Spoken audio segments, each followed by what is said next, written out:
اب سکندر ذوالقرنین کو رب کریم نے اقتدار بھی دیا، وسائل بھی دیے، طاقت بھی دیا، تو انہوں نے پہلا سفر کیا۔ 3 سفروں کے بارے میں قرآن کہہ رہا ہے۔ پہلا سفر کیا مغرب تک، یہ مشرق سے مغرب تک گئے، وہاں ایک کالے دلدل نما چشمے میں انہوں نے سورج کو غروب ہوتے اپنی آنکھوں سے دیکھا۔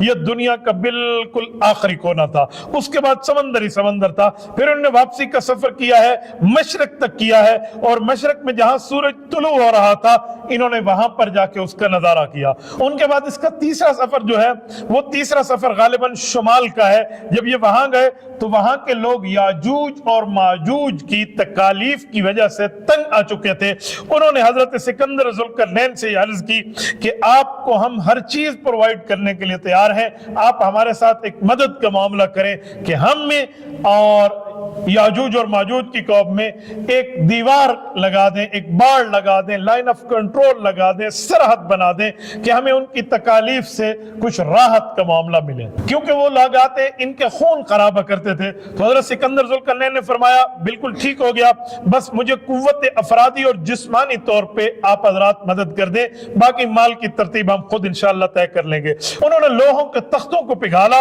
اور پھر سیسا پلائی ہوئی چیزوں کو اس کے ساتھ اندر پگھال کے اس کا پورا میٹیریل تیار کیا، انہوں نے ایک دیوار بنا دی جسے ہم دنیا میں آج مثال بھی دیتے ہیں کہ سد سکندری، یہ سد سکندری تھی جو یاجوج ماجوج اور اس قوم کے درمیان انہوں نے اس کو واقع فرما دیا۔ وَتَرَكْنَا بَعْضُهُمْ کی آیت کے اندر اللہ جل شانہ نے قیامت اور عوام کی ہولناکی کو ذکر فرمایا ہے کہ لوگوں کا حال قیامت میں کیا ہوگا، اس حد تک کہ بدحواس ہو چکیں گے کہ ایک دوسرے سے ٹکرا رہے ہوں گے، جس کو ہم عام طور پہ مثال دیتے ہوئے بات کہتے ہیں کہ فلاں بندہ پاگل ہو گیا اور وہ دیواروں کو ہاتھ لگاتا پھر رہا تھا۔ یہ قیامت کے ہولناکی کا منظر رب کریم نے بیان فرمایا کہ اتنا شدید ہولناکی کا منظر ہوگا، گویا لوگ دیواروں کو اندر ٹکرا رہے اور وہیں پر ہاتھ لگا رہے۔ اس سے اگلی آیت میں اللہ جل شانہ نے اپنی صفات کو ذکر فرمایا، قُل لَوْ كَانَ الْبَحْرُ مِدَادًا لِكَلِمَاتِ۔ اس آیت کے اندر یوں ارشاد فرمایا کہ رب کریم کی قدرت، اللہ کی صفات، اللہ کی طاقت اور اللہ کے کمالات